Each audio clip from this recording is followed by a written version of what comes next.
పైకి లీటర్లా కనిపించే ప్రతి ఆయిల్ ప్యాకెట్ లీటర్ కాకపోవచ్చు, కానీ ఫ్రీడమ్ ఆయిల్ ప్యాకెట్లో మాత్రం ఖచ్చితంగా లీటర్ నూనె ఉంటుంది. నమస్తే, మీరు చూస్తున్న సుమన్ టీవీ. నేను మీ కీర్తి. ద్వాదశ రాశులకి ఏప్రిల్ 16 నుంచి 30 తారీఖు వరకు ఎలా ఉండబోతోంది తెలియజేయడానికి మనతో పాటు ప్రముఖ ఆస్ట్రాలజర్ బ్రహ్మశ్రీ నందిపట్ల శ్రీహరి శర్మ గురుగారు ఉన్నారు. నమస్తే గురుగారు. వాగర్థ విభ సంపృక్తౌ వాగర్థ ప్రతిపత్తయే జగతః పితరౌ వందే పార్వతీ పరమేశ్వరౌ ఆదిత్యాయ చ సోమాయ మంగళాయ బుధాయ చ గురు శుక్ర శనిభ్యశ్చ రాహవే కేతవే నమః. శృంగేరి జగద్గురు పీఠాధిపతులకి కంచి పీఠాధిపతులకి నమస్కారములు తెలియజేసుకుంటూ కార్యక్రమాన్ని ప్రారంభిద్దాం. ఏప్రిల్ నెలలో 16వ తారీఖు నుంచి 30వ తారీఖు వరకు ద్వాదశ రాశులలో జన్మించినటువంటి వారికి ఏ విధంగా ఉండబోతుందో తెలుసుకునే ప్రయత్నం చేద్దాం. ముందుగా గమనించాల్సినటువంటిది, వీక్షించేటువంటి సుమన్ టీవీ ప్రేక్షకులు గమనించాల్సినటువంటి అంశం ఏంటంటే, చాలామంది కామెంట్స్ రూపంలో తెలియజేస్తున్నారు, చెప్పినవి కొన్ని జరుగుతున్నాయి, కొన్ని జరగట్లేవు, కారణం ఏంటి అని చెప్పి. ప్రధానంగా శాస్త్రాన్ని అనుసరించి ఎప్పుడైనా మనం వెళ్ళాలి కాబట్టి రాశి మరియు లగ్నము రెండూ ప్రధానమే. కాబట్టి ఇక్కడ ఈ యొక్క సందేహాలకన్నిటికీ కూడాను నివృత్తి చేస్తూ ఇప్పుడు క్లియర్ కట్గా ఇంకా లోతైనటువంటి విషయ పరిజ్ఞానాన్ని ప్రేక్షకులకు అందించాలనేటువంటి సదుద్దేశంతో మనం ముందుకు వెళదాం. ముఖ్యంగా అందరికీ కూడా గుర్తుపెట్టుకోండి, జన్మ లగ్నం అని ఉంటుంది, జన్మ నక్షత్రాన్ని బట్టి రాశి ఉంటుంది. కొంతమందికి date of birth, time, place తెలియవు. కాబట్టి పేరులో మొదటి అక్షరం ఏది ఉంటుందో దానిని బేస్ చేసుకొని ఆ రాశిని మనం చూసుకోవాలి. అయితే నామ నక్షత్రంలో కూడా చాలామంది పొరపాటు పడుతున్నారు. కాబట్టి ఇక్కడ వాటికి సంబంధించినటువంటిది, ఉదాహరణకి శ్రీనివాస్ అనే పేరుందనుకోండి, ఏం చూస్తున్నారు? కుంభరాశి చూస్తున్నారు, కాదు, తులారాశి చూసుకోవాలి. ఇలా కాబట్టి ఎవరైనా కానీ జన్మించిన లగ్నాన్ని ఆధారంగా చేసుకొని మొట్టమొదటిగా మనం చూసుకోవాలి.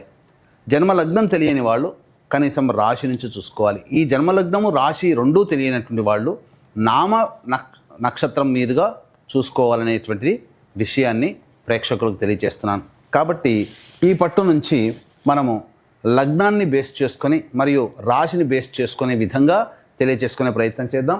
ముఖ్యంగా కొంతమందికి, ఉదాహరణకి ఇప్పుడు మనం మేష నుంచి మొదలు పెడుతున్నాం కాబట్టి మేష లగ్నము, ఈ మేష లగ్నము ఒక వ్యక్తికి ఉంటుందనుకుందాం.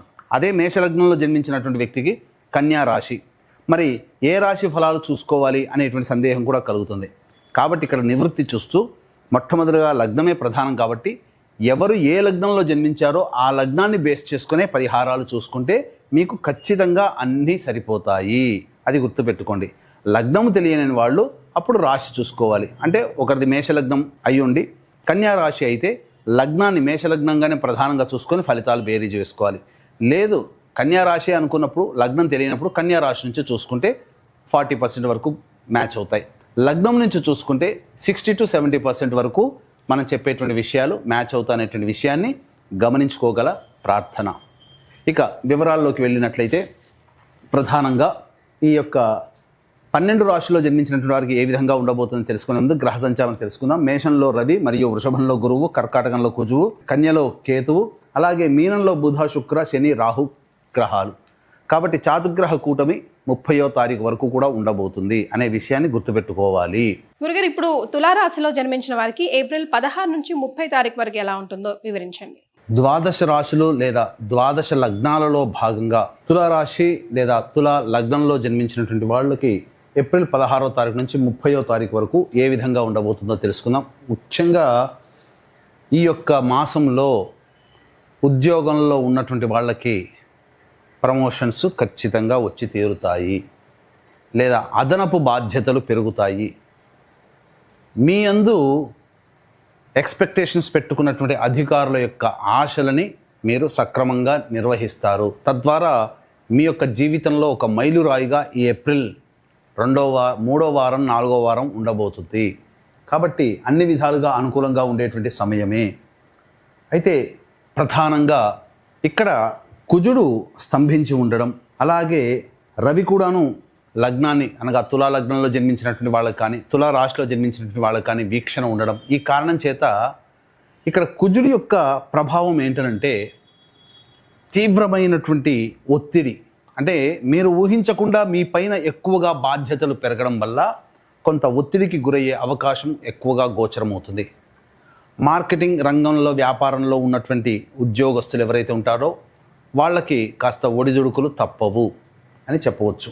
ఇక ముఖ్యంగా గమనించుకున్నట్లయితే ఈ యొక్క తులా లగ్నము లేదా తులా రాశిలో జన్మించినటువంటి వాళ్ళకి ప్రధానముగా ధనపరమైనటువంటి సమస్యలు పెరిగే అవకాశం గోచరమవుతుంది. ఎక్కువగా మీరు ఇచ్చినటువంటి డబ్బును వసూలు చేసుకోలేకపోవడము, లేకపోతే మీరు అప్పులు చేయాల్సినటువంటి పరిస్థితి రావడమో గోచరమవుతుంది. అంతేకాకుండా దాంపత్యంలో ఉన్నటువంటి వాళ్ళు లేదా వ్యాపార భాగస్వామ్యంలో ఉన్నటువంటి వాళ్ళు జాగ్రత్తలు పాటించండి.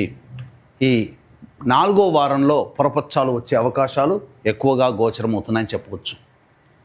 అయితే ప్రధానంగా చూసుకున్నట్లయితే ఈ యొక్క తులాలగ్నం లేదా తులారాశిలో జన్మించినటువంటి వాళ్ళకి ముఖ్యంగా వివాహం కావాల్సినటువంటి అబ్బాయిలకి అమ్మాయిలకి వివాహ సంబంధాలు గోచరమవుతాయి.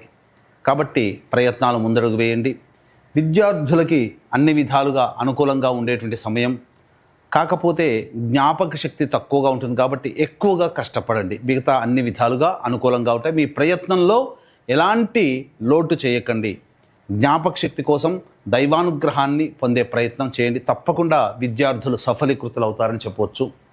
ముఖ్యంగా ఈ యొక్క తులాలగ్నం లేదా తులారాశిలో జన్మించినటువంటి వారికి స్త్రీపరమైన విద్వేషం పెరుగుతుంది. కాబట్టి జాగ్రత్తలు పాటించండి. స్త్రీలతో మాట్లాడేటప్పుడు వాగ్వివాదాలు చోటు చేసుకుంటాయి కాబట్టి అవి ఎక్కువగా కాకుండా చూసుకునే ప్రయత్నం చేయండి. కుటుంబ పరముగా కూడా మీకు బాధ్యతలు అధికమవుతాయి. కావున జాగ్రత్తలు పాటించండి. ఏది ఏమైనప్పటికీ కూడా ఈ సంబంధించినటువంటి తులాలగ్నం లేదా తులారాశిలో జన్మించినటువంటి వాళ్ళకి జాగ్రత్తలు అనగా కోపము కూడా పెరిగే అవకాశం ఉంటుంది. చిన్న చిన్న విషయాలకి చికాకులు పడుతూ ఉండడం, ఇది ఎదుటి వాళ్ళకి అది నచ్చకపోవడం, ఇది ఎందుకు జరుగుతుందని మీరు ఊహించుకొని దానికి సంబంధించినటువంటి సమస్యని రిపేర్ చేసుకునే ప్రయత్నంలోనే చాలా మటుకు మీరు కోల్పోవలసినటువంటి సమయం రావడం, ఈ కారణం చేత కొంత ఇబ్బందికర పరిస్థితులు ఉంటాయి. కాబట్టి జాగ్రత్తలు పాటించండి. దైవానుగ్రహం ఉంటేనే అన్ని విధాలుగా ఈ తులాలగ్నము లేదా తులారాశిలో జన్మించినటువంటి వాళ్ళు ఈ 15 రోజుల్లో సమస్యల నుంచి అధిగమించగలుగుతారు. లేకపోతే ఆ సమస్యల ప్రభావం చేత ఇబ్బందిగా మారుతుంది. వ్యాపార విస్తరణకి అనుకూలము కాదు. అలాగే కోర్టు సంబంధమైనటువంటి న్యాయవాద విషయాలలో మీకు అనుకూలంగా ఉండలేకపోవడం, తద్వారా మీకు ఇబ్బందికర పరిస్థితులు ఉంటాయి. అయితే వాయిదా పడే అవకాశాలు గోచరమవుతున్నాయని చెప్పవచ్చు. ముఖ్యంగా ఈ సంబంధించినటువంటి రాజకీయ రంగంలో ఉన్నటువంటి వాళ్ళకి వెసులుబాటుగా మంచి ఏదైనా ఒక నామినేటెడ్ పదవి పొందే అవకాశము ఈ తులాలగ్నం లేదా తులారాశిలో జన్మించినటువంటి వాళ్ళకి గోచరమవుతున్నాయి. అలాగే కళారంగంలో ఉన్నటువంటి వాళ్ళకి అద్భుతమైనటువంటి అవకాశాలు కూడా గోచరమవుతున్నాయని చెప్పవచ్చు. ఏతావాత దైవానుగ్రహమే అల్టిమేట్గా కావాలి ఈ తులాలగ్నము లేదా తులారాశిలో జన్మించినటువంటి వాళ్ళకి. ఇట్టి దైవానుగ్రహం అందరికీ అందించాలనేటువంటి ఒక సదుద్దేశము మరియు ఈ విశ్వావసునామ సంవత్సరం 12 మాసాలు అనగా ఈ విశ్వాసనామ సంవత్సరం మొత్తం కూడా మీ యొక్క సంకల్పం నెరవేరాలి, మీ జాతకరీత్యా ఉన్నటువంటి దోషాలు తొలగిపోవాలనే సదుద్దేశంతో 12 నెలల పాటు మీ యొక్క సంకల్పం నెరవేరడం, సంకల్ప సిద్ధి హోమాలు, అలాగే సర్వదోష నివారణ పూజలు, హోమాలు అనేటువంటివి చేయించడం జరుగుతుంది. విశ్వేశ్వరుని యొక్క ఆజ్ఞ మేరకు ఏప్రిల్ 18వ తారీఖు రోజున ఈ కార్యక్రమం కాశీ క్షేత్రంలో మొదలవుతుంది. అవకాశం ఉన్న వాళ్ళు ఇట్టి కార్యక్రమ తదనంతరం కాంటాక్ట్ చేసి ఈ కార్యక్రమంలో ఎలా నమోదు చేసుకోవాలో తెలుసుకోవచ్చు. ఇక ఆలస్యం చేయకుండా 16 నుంచి 30వ తారీఖు ఏప్రిల్ వరకు తులాలగ్నం లేదా తులారాశిలో జన్మించినటువంటి వాళ్ళకి ఏ విధంగా ఉండబోతుందో తెలుసుకునే ప్రయత్నం చేద్దాం. 16, 17, 18వ తారీఖుల్లో చూసుకున్నట్లయితే కుటుంబ పరముగా చికాకులు సమస్యలు పెరుగుతాయి.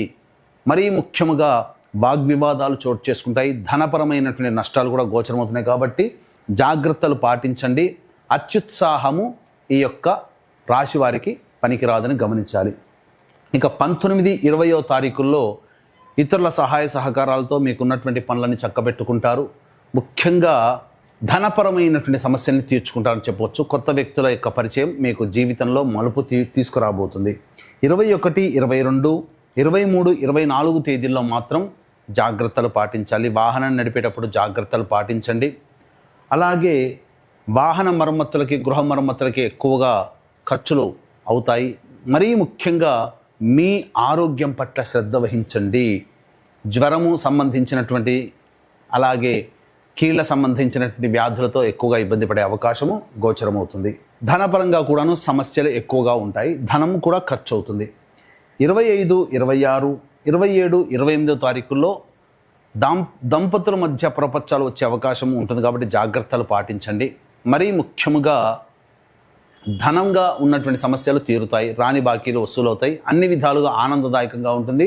27, 28 తారీఖుల్లో మాత్రం మీకు ఉద్యోగపరంగా అభివృద్ధి అనేటువంటిది ఉంటుంది. 29, 30 తారీఖుల్లో మాత్రం మీరు ఇతరులతో వాగ్వివాదాలు చోటు చేసుకోవడం కానీ, ఇతరుల వలన సమస్యలు మీకు కలగడం కానీ జరుగుతాయి. ఫుడ్ తీసుకునేటువంటి ఫుడ్ పాయిజన్ అయ్యే అవకాశం ఉంది కాబట్టి జాగ్రత్తలు పాటించండి. అనవసరంగా బయట ఇతర ఫుడ్ తీసుకునే అవకాశం చేసుకోకుండా ఉండండి, మంచి జరుగుతుంది. ఏ తర్వాత చెప్పొచ్చేది ఏమిటంటే 29, 30, 16, 17, 18 ఈ రోజుల్లో ధనపరంగా సమస్యలు అధికంగా ఉంటాయి కాబట్టి ఖర్చులను వాయిదా వేసుకోవడమో లేదా ఖర్చుల శాతాన్ని తగ్గించుకోవడం చేసుకుంటే మరింత మెరుగైనటువంటి జీవితాన్ని పొందుతారని తెలియజేయవచ్చు. మరి తులారాశి వారికి ముఖ్యంగా మహిళలకు ఎలా ఉంటుందో ఒకసారి వివరించండి గురుగారు. ఈ యొక్క తులాలగ్నము లేదా తులారాశిలో జన్మించినటువంటి మహిళలు జాగ్రత్తలు పాటించండి. ప్రభుత్వ పరంగా పనిచేస్తున్నటువంటి మహిళలకైతే ఆనందదాయకమైనటువంటి పరిస్థితులు ఉంటాయి. ఇతరుల సహాయ సహకారాలతో మీకున్నటువంటి పనులు పూర్తి చేసుకుంటారు. గృహిణులు జాగ్రత్తలు పాటించండి. మరీ ముఖ్యంగా 21, 22, 23, 24 తారీఖుల్లో వాహనాన్ని నడిపేటప్పుడు కానీ నడిచేటప్పుడు కానీ జాగ్రత్తలు పాటించండి. కింద పడి అనారోగ్య సమస్యలు వచ్చే అవకాశాలు గోచరమవుతున్నాయి. ముఖ్యంగా బాధ్యతలు పెరుగుతాయి కానీ ఆ బాధ్యతని సక్రమంగా నిర్వహించుకోలేకపోవడం వల్ల కుటుంబ సభ్యులతో మాటలు పడాల్సినటువంటి పరిస్థితి ఉంటుంది. కాబట్టి మొహమాటం లేకుండా ఎంతవరకు పని చేయగలుగుతారో అంతే బాధ్యతలు తీసుకునే ప్రయత్నం చేయండి. వివాహం కాని అమ్మాయిలకి వివాహం జరిగే సూచనలు గోచరమవుతున్నాయి. అన్ని విధాలుగా వ్యాపారంలో ఉన్నటువంటి వాళ్ళకి సామాన్యకరమైనటువంటి జీవితాన్ని పొందుతారు. సాధారణంగా ధనము ఖర్చులు సరి సమానంగా ఉంటాయని చెప్పవచ్చు. మరి వీరు ఎలాంటి పరిహారాలు పాటిస్తే బాగుంటుందంటారు? ఈ యొక్క తులాలగ్నం లేదా తులారాశిలో జన్మించినటువంటి వాళ్ళు జాతకరీత్యా ఈ 15 రోజుల పాటు సమస్యలు తీరాలి అనంటే సర్వదేవకృత లక్ష్మీ స్తోత్ర పారాయణము అలాగే దత్తాష్టకం రోజుకి 3 సార్లు పఠించే ప్రయత్నం చేయండి. అలాగే ఈ విశ్వావసునామ సంవత్సరం 12 మాసాల పాటు మీ యొక్క జాతకరీత్యా ఉండే సమస్యలు తొలగిపోవాలి. ఈ విశ్వావసునామ సంవత్సరంలో మీ యొక్క సంకల్పం నెరవేరాలనే సదుద్దేశంతో ఏప్రిల్ 18వ తారీఖు రోజున కాశీ విశ్వేశ్వరుని యొక్క ఆజ్ఞ మేర సర్వసిద్ధి, సంకల్పసిద్ధి, సర్వదోష నివారణ పూజలు, హోమాలు ప్రారంభమవుతున్నాయి. అవకాశం ఉంటే అట్టి కార్యక్రమాల్లో నమోదు చేసుకునే ప్రయత్నం చేయండి. రైట్, చాలా సంతోషం అండి, ధన్యవాదాలు. సర్వం శ్రీ ఉమామహేశ్వర పరబ్రహ్మార్పణమస్తు.